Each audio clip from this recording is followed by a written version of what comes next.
Hey guys, this is Hell Hades. This is a Raid Shadow Legends video. Guys, a bit of a different stance on today's video. We're going to do a bit of a deep dive into Raid Shadow Legends. Is it still a growing game? Is it a game on the down curve? Is it a dying game? As I am told plenty of times in DMs and streams and stuff, as a now business owner, yeah, I've got a team of people that work for me on the website. I've got an editor that comes in and supports now. I've got a lot of people that I'm kind of responsible for. I have to do this kind of deep dive pretty much on a monthly basis. Normally I just do it on my own time, but I figured why not share some of the stuff that I look at with you, just so that you can kind of get a feel for what do we need to do? How do we need to understand this market? I used to be a sales director. I used to have to set budgets for teams. I used to have to analyze performance. I used to have to analyze competitors, look for, what should be our 5-year plan? How do we break that down into a yearly plan? What do we do on a monthly basis to achieve our goals? All of that type of stuff. So I guess that kind of helps me when I'm starting to look at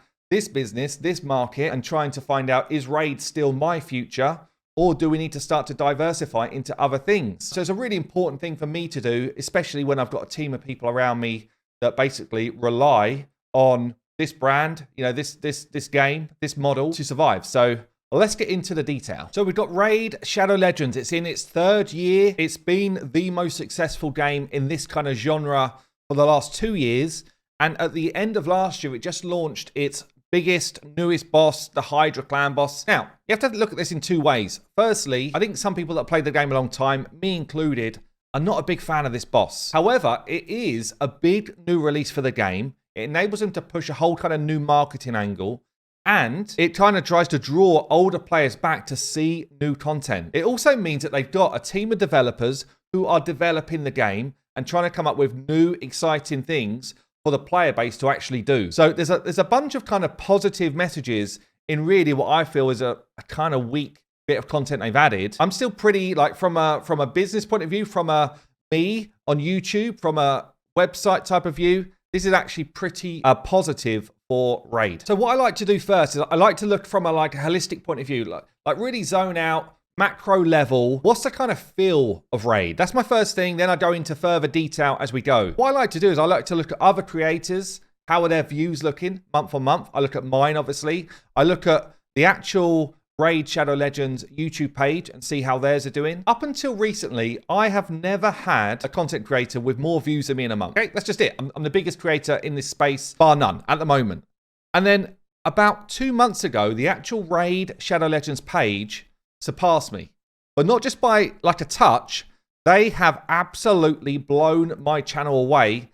6 times my views in the last month. And that's been consistent now for the last couple of months. So what this tells me is not that they're all of a sudden launching a load of great champion guides and cool stuff like that. They're actually pumping up advertising revenue.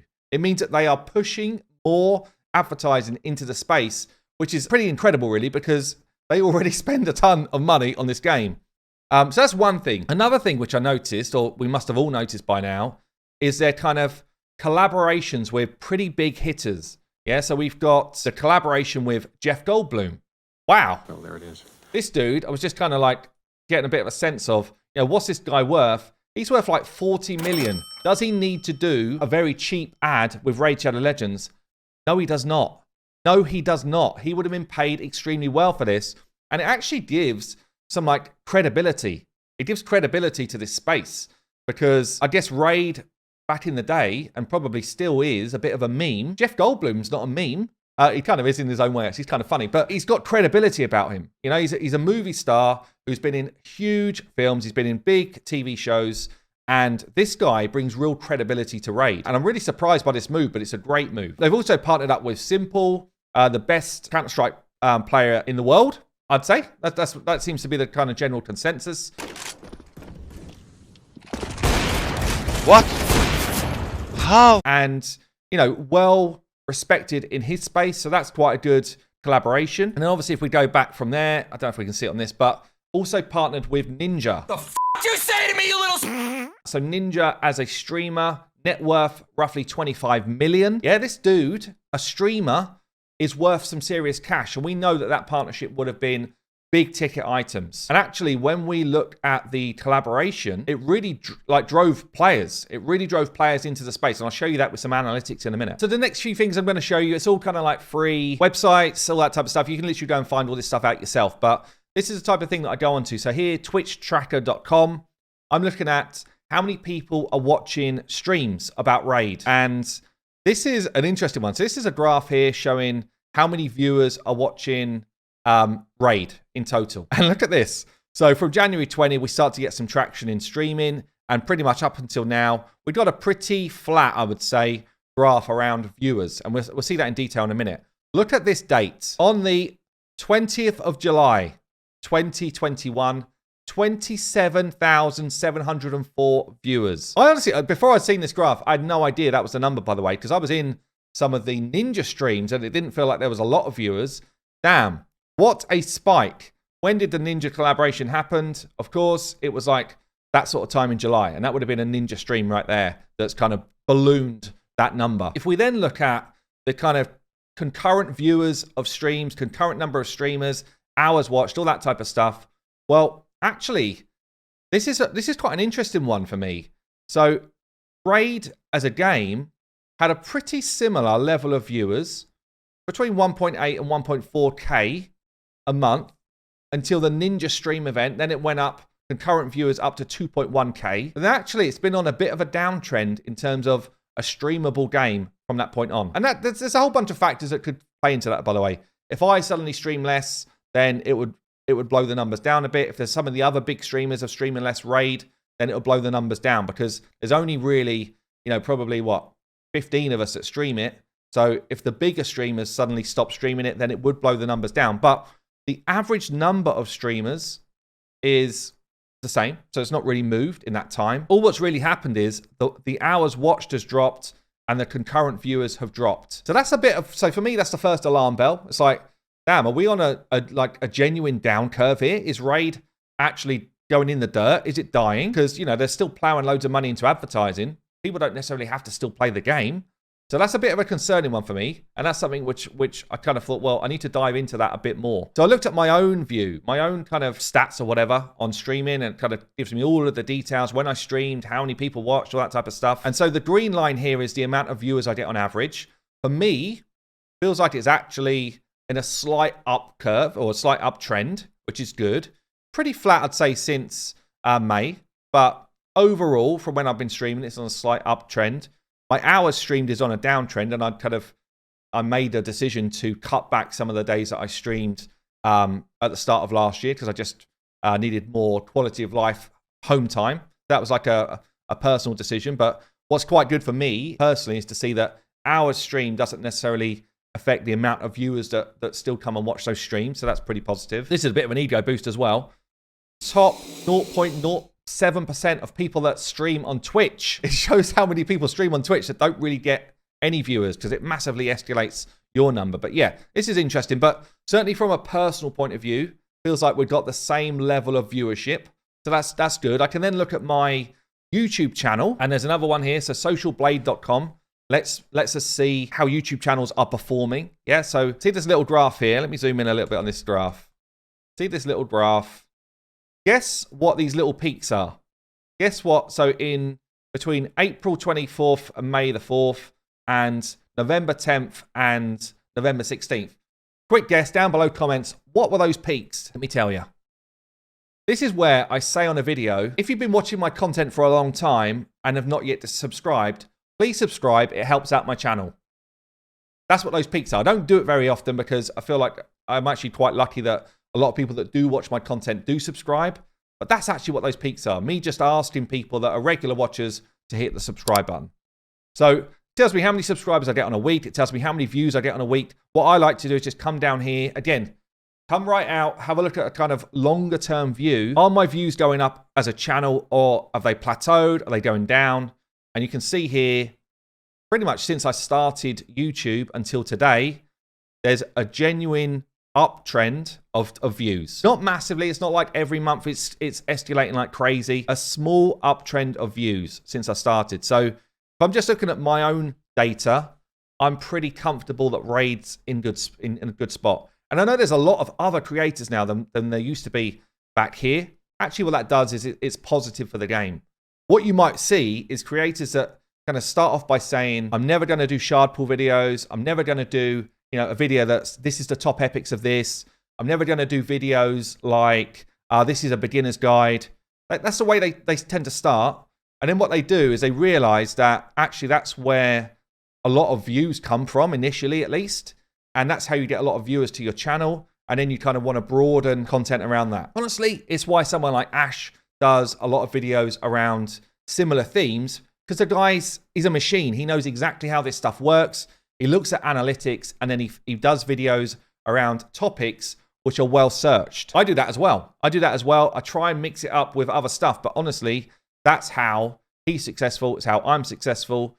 And it's how other people, if they continue to do stuff like that, if they change their kind of methods, will be more successful. That's generally, that's just fact. YouTube's not luck. My YouTube looks healthy. My streaming looks healthy. Let's have a look at the website then. So hellhades.com, we've now been running it for just over 12 months. So let's have a look at the last 12 months in terms of people, individual people that use the site. So again, we've got this kind of gradual uptrend of viewers coming to the site, having a look at some sort of page. Also, a pretty long average engagement time. So over 10 minutes for the average user when they come to hellhades.com, which is long for a website. A lot of websites, that can be less than a minute. So, it shows really Raid's that type of game where if someone's coming for information, it's probably a bit of a deep dive around something. So that's pretty interesting to see. And then the other things I look at, so I look at engagement time over time. So for the last 12 months, it's pretty flat. It's probably on a slight downtrend, but not enough to be a concern. But it is something that we look at. And as a team, we're kind of looking at analytics like this to try and understand what's driving a lower engagement time. What type of articles are people flicking in and then flicking straight out of? What did we miss? We also look for kind of like key searchable items. So, are we missing stuff that people want to understand about? And that helps us with proving things like this. And then I also look at this. So, basically from our users, like how often are they doing other things? So it's called bounce rate, but basically how often does someone come onto a page and then go and try and find some more information from the site? So generally the site's doing really well. It's still in like the top 30,000 websites in the world. Raid Shadow Legends site.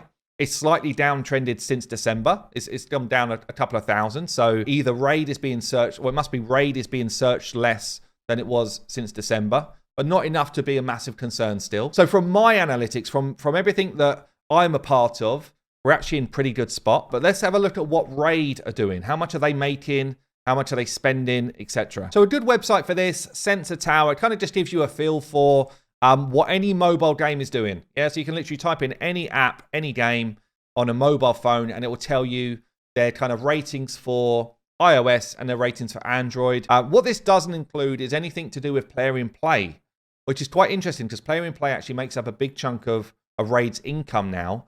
So even though we see a 16 million income for December for Raid and 800,000 downloads, this is literally just from Google Play. If I was to look at this for iOS, which I have done, it's another 200,000 downloads and another 8 million revenue. So Raid made just from mobile 24 million in revenue dollars, and they had a million new players just in December. This is huge, but you're kind of like, yeah, but what does it mean?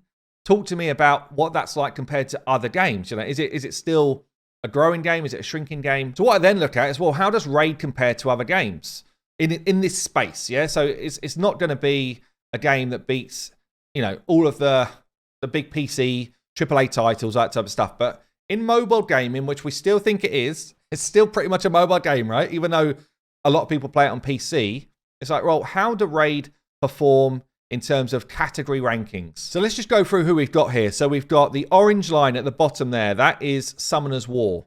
You've got the grey line is Epic 7. You've got the purple line is Star Wars, like Galaxy of Heroes. You've then got the greenish line at the top. The turquoise line is Raid. And then the red line is the new game, Awaken Chaos Era. And this is an interesting one for me. I haven't been marketed as much by any game other than Raid until the last few weeks. Awaken Chaos Era, and a lot of people have said to me, Hell Hades, you got to try it. It's a great game. A lot of people have been saying that to me. They are on the marketing train, and actually, they are basically joint top for free games in terms of category ranking. So they're actually joint first, or joint second, sorry. Or maybe they're, I don't know how it works, but they're level, whatever. And it's the first time I've seen a game actually properly head-to-head compete with Raid in a long time. It's actually just something for me to be aware of. I was actually having a quick look at that space. It doesn't look like there's many creators in that space. It's a new game still. You can see it's only for the last few weeks, but it's definitely something to be aware of. They are marketing heavy, and they are pushing their game out there in a similar way to how Raid did. And Raid, we know, is successful because of that. So this is how many people are playing it for free. Let's see how many people are actually spending money in the game. And this is where it gets perhaps a little bit more interesting. So Raid, absolutely still first place. It's been first place for the last 3 months, every single day, bar maybe 2 days. It makes good money. It makes more money in this space than anyone else. And every one of these games makes good money, by the way. You can see actually Awakened Chaos Era, maybe if it starts to keep pushing up with those players, it will kind of start to compete with Raid. You know, Raid head office point of view, they've got no concerns. They are still making the kind of 300 plus million per year in revenue, and they are still investing a lot of that back into the game. I guess, look, we're in January 2022. I will do another deep dive in the next, 6 months or so. But as it stands right now, no concerns for Raid other than what's coming next. What other content are you bringing us? And can you please make Hydra a more enjoyable game mode? And please, can you reduce the time we need to spend in-game on a daily basis? There you go, guys. I've been Hell Hades. I will see you later.